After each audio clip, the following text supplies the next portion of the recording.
ठीक है, सिर्फ 20 मिनट में पूरी कहानी बताऊंगा, मुझे ज्यादा टाइम नहीं लगता है। सबसे पहले ध्यान दीजिए, कुछ लोग बोलते हैं पंडित जी हमको काल सर्प की पूजा करवानी है, कुछ लोग बोलते हैं पंडित जी हमको आंशिक काल सर्प करवाना है, कुछ लोग बोलते हैं पंडित जी हमको 3 दिन की पूजा करने के लिए बोला है पंडित जी ने। लेकिन 3 दिन की पूजा में कौन कौन सा पूजा है वो लोगों को करके भी मालूम नहीं पड़ता कि हमने कौन सा पूजा की है। तो अभी आप जो काल सर्प का पूजा कर रहे हो, आपने जो 3 दिन का पूजा किया, ये बहुत छोटा पूजा है। ऐसे बड़े बड़े पूजा वेद शास्त्र में 353 प्रकार का बताया, कितना 353। ऐसे बड़े बड़े पूजा हैं जो महीना महीना भर चलते रहते, रुकते नहीं है, ये तो बहुत छोटा पूजा है। तो मेरे कहने का मतलब है कि पूजा तो हर एक जगह लोग करते हैं। आप बोलेंगे पंडित जी ज्यादा पैसा देंगे, आने जाने का टिकट निकाल के देंगे, हमारे घर में आके पूजा करवाइए, हमारे पास टाइम नहीं है आने के लिए, तो पंडित जी कभी ना नहीं बोलेगा। बोलेगा क्या? उसको क्या करना है, पूजा करके पैसे ही लेना है, वो आपके घर में भी पूजा कर देगा। ये जितना त्र्यंबकेश्वर क्षेत्र आप देख रहे हो, चारों तरफ से पहाड़ दिख रहा है, यहाँ पे जितने भी मकान बने हैं ब्राह्मण के, दूसरे जात वाले, ये पूरा शमशान घाट और समाधि में बना हुआ है। आप जहाँ पे बैठ के पूजा कर रहे हो, ये शमशान भूमि में बैठ के पूजा कर रहे हो। आप त्र्यंबकेश्वर के बाहर जाएंगे, त्र्यंबकेश्वर का आकार देखेंगे तो आपको पूरा शिवलिंग जैसे दिखता है, पूरा शिवलिंग का आकार दिया है। तो 353 प्रकार के पूजा में आप त्र्यंबकेश्वर में कहीं भी बैठ के कोई भी पूजा करेंगे, उसका संपूर्ण फल प्राप्त होगा। यहाँ पे आने मात्र से ही कार्य संपन्न हो जाता है। आदमी दिन में कम से कम 90 पाप करता है, ऐसे शास्त्रों में बताया है। अपने माता जी का अपमान करना, पिताजी का अपमान करना, अपने से बड़ों का अपमान करना, अपने से बड़ों का निंदा करना, बेवजह दूसरे से झगड़ा करना, गाली गलौज करना, मारपीट करना, वो भी पाप है। हमारे पैर के नीचे दिन में कितने चींटी मकोड़े दबकर मरते, उनका कोई गिनती है क्या? वो भी पाप है। तो आप जब यहाँ पे आए हो, आपने पहले गोदावरी में स्नान किया, नया वस्त्र पहन के पूजा में बैठे हो, 3 बार नेत्र को जल लगाया, 3 चम्मच पानी पिया, शरीर का शुद्धिकरण किया।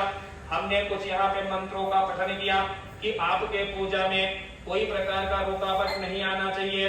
बाद में मातृ, पितृ, आचार्य, अतिथि, इनसे बढ़ के कोई नहीं है। जो व्यक्ति माता पिता का सेवा करता है, उसे किसी भी भगवान के मंदिर में जाने की जरूरत नहीं है, कोई भी पूजा पाठ करने की आवश्यकता नहीं है, उस व्यक्ति को सीधा मोक्ष ही प्राप्त होता है, ऐसे शास्त्रों में बताया है। लेकिन एक व्यक्ति का सेवा बहुत होता है। अगर हम 24 घंटा माता पिता का सेवा करेंगे तो खाएंगे क्या? बाहर भी तो देखना है। तो आपने चारों को नमस्कार किया, बाद में 11 भगवानों को, सूर्य भगवान को, जमीन को। इसके बाद आपने प्रायश्चित संकल्प छोड़ा है। प्रायश्चित संकल्प में आपने क्या बोला कि यह जन्मनि जन्मांतरेवा, हमारा जन्म अच्छा काम करने के लिए हुआ है। माता पिता के घर में बेटा का जन्म होता है, बेटे का जन्म होता है, तो माता पिता को बहुत खुशी प्राप्त होता है। बेटा आगे चल के अच्छा काम करेगा, क्षेत्र का नाम रोशन करेगा, माता पिता का सर ऊंचा करेगा। बेटा अच्छा काम कर रहा है, बेटी अच्छा काम कर रही, लेकिन बेटा या बेटी कभी रास्ता भटक जाते हैं, गलत रास्ते में चल पड़ते हैं, तो माता पिता का बहुत बड़ा अपमान होता है। और माता पिता से ज्यादा बड़ा अपमान ब्रह्मा जी का होता है, क्योंकि ब्रह्मा जी ने हमें यहाँ पे भेजा है, अच्छा काम करने के लिए भेजा है, लड़ने के लिए भेजा है। अगर किसी के बारे में अच्छा नहीं सोच सकते हो तो बुरा सोचने का अधिकार आपको नहीं है। काम ऐसा करो, चाहे घर का हो चाहे बाहर का हो, आपके वजह से उसको कष्ट नहीं मिलने चाहिए। तो आपने यहाँ पे गंगा माता को बोला कि पापो हम पाप कर्म हम पाप आत्मा पाप संभवा त्राहिमाम कृपया गोते सर्व पाप हरा भव। हे गंगा माता, मुझे पाप से मुक्त करो, मैं पाप से मुक्त होके कर्म करूंगा। उसको बोलते हैं प्रायश्चित संकल्प। आप पाप से मुक्त हो गए। बाद में पूजा का संकल्प छोड़ा है। आप गलत करेंगे तो भी मुझे तकलीफ होगा, मैं गलत करूंगा तो मुझे तकलीफ होगा, उसको बोलते हैं प्रधान संकल्प, पूजा का संकल्प। बाद में आपने कलश के ऊपर हाथ रख के 7 नदी का आह्वान किया, गंगे चय मुने चय गोदावरी। अपने भारतवर्ष में 27 नदी है, 27 में से 7 में से गंगा माता। आपने यहाँ पे 4 कोण का कुंड देखा है, उसके अंदर जल है, पर अब जब वहां पे गए होंगे तो आपके मन में कई प्रश्न उठा होगा, ये जल कहाँ से आता है, क्योंकि बहता हुआ गोदावरी नहीं है। यहाँ पे सामने गंगा द्वार पहाड़ है, 750 सीढ़ी चढ़कर जाना पड़ता है। वो जितना बड़ा पहाड़ दिख रहा है उसके नीचे उतना बड़ा ही कुंड बना हुआ है। वहां पे राम भगवान ने अपने पिताजी का पिंड श्राद्ध किया है। तो पहाड़ से पानी कुंड में आता है, कुंड से टेम्पल मंदिर जाता है और मंदिर से नासिक जाता है। आपको 3 जगह गंगा का दर्शन होगा, पहाड़, कुंड, मंदिर। लेकिन जब गंगा माता मंदिर से नासिक प्रस्थान करती है तो आपको नासिक में ही गंगा का दर्शन होगा, इसलिए इसका नाम पड़ा गया गुप्त गंगा।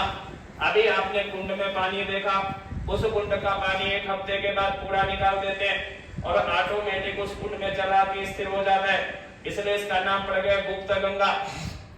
लेकिन गंगा यहाँ पे आई कैसे? आप यहाँ पे किसके वजह से बैठ के पूजा कर रहे हो? गौतम ऋषि के वजह से।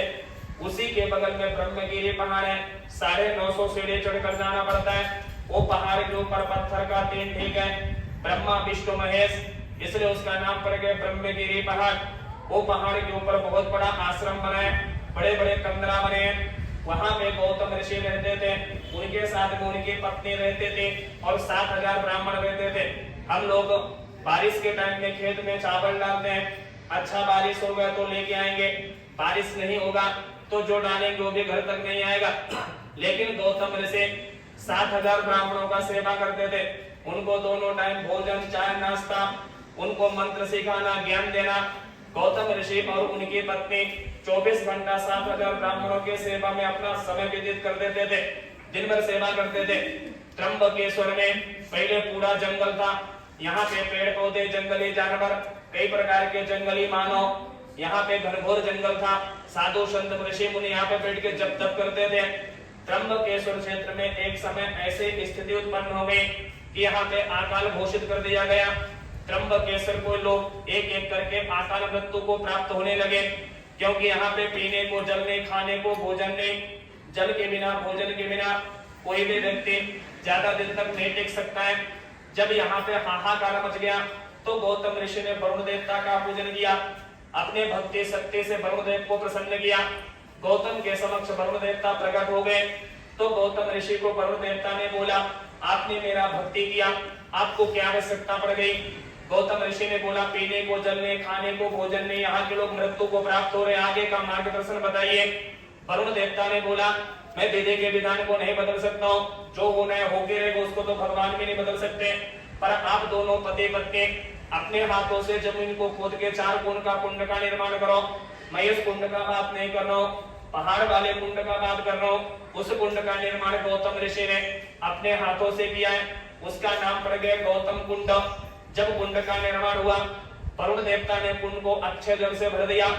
वरुण देवता का अक्षय जल पानी शुद्ध कभी खत्म नहीं होता है। यहाँ के लोग पहले से परेशान थे, सभी लोग एकत्र हो गए। ब्राह्मण बोलते हैं पहले हम जल लेंगे, दूसरा बोलता है हम लेंगे, तीसरा बोलता है हम लेंगे, सबका झगड़ा हो गया। तो गौतम ऋषि ने बोला कि देखो ब्राह्मण देवता, चिंता मत करो, झगड़ा मत करो, एक एक करके सबको जल मिलेगा, ये कभी खत्म नहीं होगा। इतना बोल के गौतम ऋषि अपने आश्रम में बैठ के महादेव के पूजा में लीन हो गए। गौतम की पत्नी कुंड में गई थी जल लेने के लिए। इतने में सभी ब्राह्मणों ने अपने शक्ति से गाय का निर्माण किया, गौतम ऋषि के समक्ष प्रकट कर दिया। गौतम ऋषि की पत्नी ने बोला, स्वामी आपके समक्ष गौ माता है, उसको भोजन दो। गौतम ऋषि ने गाय को घास दिया तो घास खाते गाय मृत्यु को प्राप्त हो गई। अपने हिंदू धर्म में 33 कोटि देवता गाय को प्रवास करते हैं, गाय का मृत्यु हो गया तो ब्राह्मण बोलते हैं आप पापी हो, आपने पाप किया है, आपको त्र्यंबकेश्वर में रहने का अधिकार नहीं है, ये तीर्थ क्षेत्र है, यहाँ से आप चले जाइए। मतलब ब्राह्मणों ने पाप करवा के गौतम के पीछे पड़ गए। तो गौतम ने बोला, गौ माता ने निश्चय किया था गौतम के आश्रम में जाके प्राण त्याग देंगे, उसमें मेरा कोई दोष नहीं है, मैंने तो भूखे को खाना खिलाया, पर पाप हो गया, ये पाप से मुक्ति कैसा मिलेगा, आगे का मार्गदर्शन बताओ। ब्राह्मण बोलते हैं मट्टी का 108 पार्थिव शिवलिंग निर्माण करो। जब गौतम ने शिवलिंग का निर्माण किया, महादेव को प्रसन्न किया, उनके समक्ष महादेव प्रकट हो गए। महादेव ने गौतम को बोला, आप त्र्यंबकेश्वर में गंगा को बुलाइए। जब गौतम ने त्र्यंबकेश्वर में गंगा को पुकारा, गंगा प्रकट हो गई। तो गंगा बोलती कि मुझ में बहुत ताकत है, त्र्यंबकेश्वर मेरा प्रचंड धारण होगा, त्र्यंबकेश्वर पूरा समाप्त हो गया, यहाँ पे कुछ नहीं बचेगा।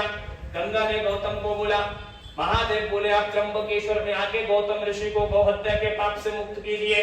तो मेरे कहने का मतलब कि गंगा को लाने वाले गौतम ऋषि हैं। अगर गौतम ऋषि को त्र्यंबकेश्वर में गौ हत्या का पाप नहीं लगता तो आप बैठ के पूजा नहीं कर सकते थे। इसलिए त्र्यंबकेश्वर क्षेत्र का नाम पड़ गया गौतमी तट। इसको त्रिसंध्या क्षेत्र बोलते हैं। आदमी बाहर से पाप करके आएगा तो यहाँ पे निकल जाएगा, पर यहाँ पे पाप किया तो कभी नहीं निकलता है, कहीं नहीं निकलता है। ये स्वर्ग भूमि है, मोक्ष भूमि है, यहाँ पे तो आने से ही सब कुछ हो जाता है। गौतम ऋषि ने बोला प्रभु मेरा पाप तो धुल जाएगा, लेकिन ब्रह्म मुहूर्त में आपका नहीं, मुझे तीनों का दर्शन चाहिए। 12 ज्योतिर्लिंग में 8वां त्र्यंबकेश्वर है, पर दर्जा प्रथम का दिया है, क्योंकि यहाँ के ज्योतिर्लिंग नीचे है। ऐसा गर्भ बना हुआ है, गर्भ के अंदर पार्वती के नाभि में तीनों देवता है, ब्रह्मा विष्णु महेश, सृष्टि के रचयिता, पालनहार, देवों के देव महादेव, वो भी गौतम ऋषि के वजह से स्थापित हो गए। गौतम ऋषि ने बोला प्रभु जो यहाँ पे लोग आएंगे तो पहले गोदावरी में स्नान करके पाप से मुक्ति मिलेगा, बाद में पूजा पाठ करके आपका दर्शन होगा। ऐसा रूट, ऐसा परंपरा त्र्यंबकेश्वर में गौतम ऋषि ने स्थापित किया है। इसलिए जब यहाँ पे लोग आते हैं तो हम बोलते हैं जाओ पहले कुंड में स्नान करो, फिर पूजा स्टार्ट करेंगे, भगवान का दर्शन करो, फिर यहाँ से जाओ। तो ऐसा रूट परंपरा त्र्यंबकेश्वर में गौतम ने स्थापित किया है, इसलिए इसका नाम ही पड़ गया गौतमी तट, त्रिसंध्या क्षेत्र। ये पूरा गौतम ऋषि का चमत्कार है। तो मैंने आपको इस जगह के बारे में थोड़ी सी जानकारी दे दिया। इसके बाद अभी आप यहाँ पे काल सर्प का पूजा कर रहे हो, तो काल सर्प तो सबके कुंडली में रहता है। इनका तकलीफ हमको जन्म से आरंभ होता है। अपनी पत्रिका में 12 स्थान, लग्न सप्तम, जब सूर्य निकलता है वो लग्न स्थान है, जब सूर्य डूबता है वो सप्तम भाव है। लग्न स्थान में राहु बैठा है, सप्तम में केतु, तो भी काल सर्प बनता है। तो राहु को पाप ग्रह बोला गया है। राहु और केतु ये दोनों छाया ग्रह है। राहु जो आपका राक्षस दारू पीता है, मदिरा लेता है, लेकिन राहु बलवान है। अगर आपके जन्म कुंडली में अच्छे स्थान में बैठा है तो आपका राजयोग बनेगा, आप बहुत पैसा रहेगा आपके पास। लेकिन राहु के सामने केतु, केतु के सामने राहु, जब दोनों आमने सामने बैठते तो रास्ते में लाके खड़ा करते हैं। तो राहु देता भी है, लेता भी है। राहु बनाता है, बिगाड़ता है। केतु सोचता है इनका मृत्यु जल्दी होना चाहिए, मरने के बारे में सोचता है। चंद्र को रक्त विकारक माना गया। मंगल पृथ्वी को परिक्रमा करता है। मंगल 2 प्रकार का होता है, नीच भाव, उच्च भाव। उच्च भाव का मंगल तो राजा बनेंगे, नीच भाव मंगल तो आप डिसीजन लेने में दिक्कत जाएगा, भ्रमित होंगे। शुक्र के वजह से संतान की प्राप्ति होती। शनि को कर्मदाता बोला गया। तो ये जितने भी ग्रह हैं इनके कार्य अलग अलग है। तो काल का मतलब है समय, सर्प का मतलब है जीवन। पूजा करके इनका दोष कभी नहीं निकलता है। वो तो जन्म कुंडली देखने के बाद समझ में आता है कि राहु की दृष्टि कहाँ जा रही, केतु की दृष्टि कहाँ आ रही, राहु केतु के बीच में कौन सा ग्रह बैठा है, शुभ ग्रह बैठा है कि अशुभ ग्रह बैठा है, कर्म के स्थान में कौन बैठा है, भाग्य के स्थान में कौन बैठा है, माता पिता के स्थान में कौन बैठा है, अष्टम भाव में कौन बैठा है। वो देखने के बाद समझ में आता है कि इनका दोष कभी नहीं निकलता है।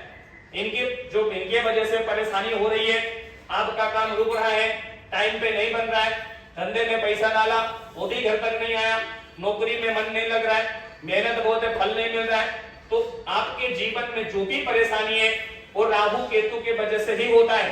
तो काल का मतलब समय, सर्प का मतलब जीवन। आपके जीवन की कठिनाई परेशानी को कम करने के लिए काल सर्प का पूजा करते हैं। दोष कभी नहीं निकलता है, वो जैसे वैसे रहेंगे।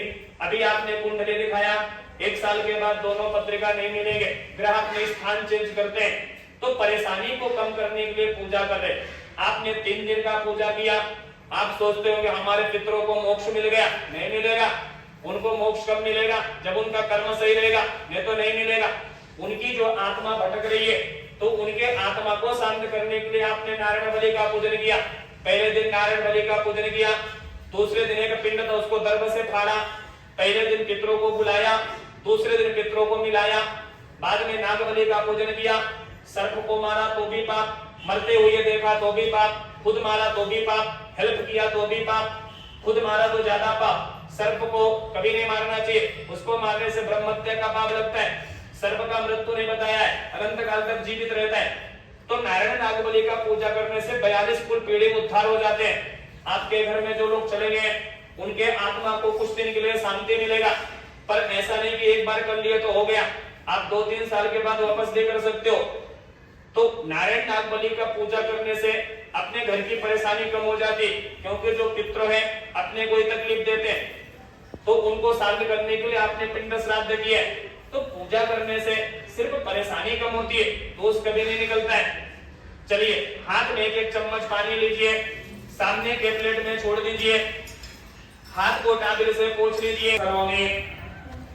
राइट के सामने जमीन में थोड़े चावल रखो, उसके ऊपर कापूर रखिए। राइट के बगल में जमीन में चावल रखो, वहां पे थोड़ी सी एक कापूर रखिए, कापूर रखो, माचिस बाक्स उठाइए, उसको जलाइए, कापूर जलाओ, कपड़े से दूर रखना। जलाने के बाद आग नहीं लगना चाहिए, आग के कपड़े में, पूजा के कपड़े में आग नहीं लगना चाहिए। देखो अभी मेरे तरफ ध्यान दो, अपना सीधा हाथ, सीधे हाथ से ऐसा 5 बार सभी भगवानों को कापूर आरती दिखाइए, 5 बार दिखाओ। हरि ओम ओम आरात्रे पार्ते कपूर जप्त्राय धामवे दिवह सदा को से प्रहते वेद सर्वे कम वर्ताते तमः। हरि ओम ओम करपूर गौरम करुणावतारम संसार सारम भुजगेन्द्रहारम सदा वसंतम हृदयारण्ये भवम भवानी सहितं नमामि। राहु काल सर्प अनंतादिनमनागेश देवताः कर्पूरमादिक्यम आचार्यात् देवताः यजमान आरोग्य आर्दिक्यम हस्तबंधनैः। अपना दोनों हाथ ऐसा कापूर के ऊपर कीजिए, पूरा शरीर में ऐसा कापूर आरती घुमाइए। यजमान आरोग्य आर्दिक्यम हस्तबंधनैः। हाथ में एक चम्मच पानी लीजिए, पति पत्नी दोनों लेंगे, प्लेट में पानी छोड़ दीजिए, हस्त प्रक्षाल्यो आचमनीयम समर्पयामि। सिंगल वालों को एक एक फूल लेना, डबल वालों को एक एक फूल लेना। जगह पे खड़े हो जाइए, जगह पे खड़े हो जाइए। हरि ओम ओम जतनेन जतमय जन्तदेवास्तानि धर्माणि प्रथमान्यासन्नो देहनाकं महिमानः सचन्तत्र पूर्वे शाद्याः शन्ददेवाः। ओम राजाधिराजाय प्रसह्यस्साहिने नमो वयं वै श्रवणाय कुर्महे समे कामान कामकामाय मह्यम कामेश्वर वै श्रवण ददातु कुबेराय वै श्रवणाय ओम महाराजाय धीमहि। ओम स्वस्ति साम्राज्यं भौज्यं स्वराज्यं वैराज्यं पारमेष्टमराज्यं महाराज्यमाधिपते मयं समन्तपर्यायै स्यायात् सर्वभौमः सर्वायुषान्ताता परार्धात्य पृथिव्यायैष पुत्रपर्यन्ताय एकरारिते तदप्येषलोकोऽभिगेतो मरुतः परिवेष्टारो मरुतस्याय वसन्नगृहे आपिक्षसकामप्रेर विश्वे देवाः समासत इत मंत्रपुष्पांजलि। सभी नाग देवताओं को ऊपर फूल चढ़ाइए। तुम्हें सोने चांदी वाला फूल वाहुन दिया। अपने जगह के ऊपर एक एक परिक्रमा कीजिए। चांदी के नाग के ऊपर चढ़ाना फूल, चांदी के नाग के ऊपर फूल को तोड़ना नहीं, ऐसे चढ़ाओ, तोड़ के नहीं चढ़ाना। हरि ओम ओम यानि कानि च पापानि जन्मान् कृतानि सर्वाणि न सिद्ध प्रदक्षिणां पदे पदे। अपने जगह पे खड़े रहिए, मेरे साथ बोलिए गतम पापम गतम दुखम गतम दारिद्र्य नेवच आगतम सुख संपत्तिं तव पुण्यहं तव दर्शनात् भुजंगे सायो विदमहे सर्पराजायो धीमहि तन्नो नाग प्रचोदयात् अर्धकायो महावीर्यं चंद्रादित्य विवर्धनम् सिंह गर्भ संभूतं कमराहुं प्रण महाम्यं अनंतं वासुकिं शेषम पद्मनाभं जकम्मलं शंखपालं धार्तराष्ट्रं तक्षकं कालियं तथा एतानि नवनामानि नागानां च महात्मानां सायंकाले पठे नित्यं प्रातः काले विशेषतः तस्मै लिखभयं सर्वत्र विजयी भवेत। सभी नाग देवताओं को नमस्कार करके बैठ जाइए। सर्वोच्चारार्थे मंत्र पुष्पांजलि समर्पयामि। अपने जगह पे बैठ जाओ। सीधे हाथ में एक चम्मच पानी लीजिए, पानी लो। सीधे हाथ में पानी लो। मेरे साथ बोलना है एतानि अत्र गंध धूप दीप नैवेद्य पीड़ा पूगी फल तांबूल कर्पूर आरतिक्य मंत्र पुष्पांजलि दक्षिणा प्रदक्षिणा प्रियेताम नमो। छोड़ दो प्लेट में पानी। देखो आगे ध्यान देना, मैं आपको यहाँ पे थोड़ी सी पूजा की जानकारी दे रहा हूँ, क्योंकि पूजा से ज्यादा जरूरी है पूजा हमें जानना। हमें पूजा क्यों करते हैं, किस लिए करते हैं, तो मैं आपको ज्यादा नहीं बताऊंगा।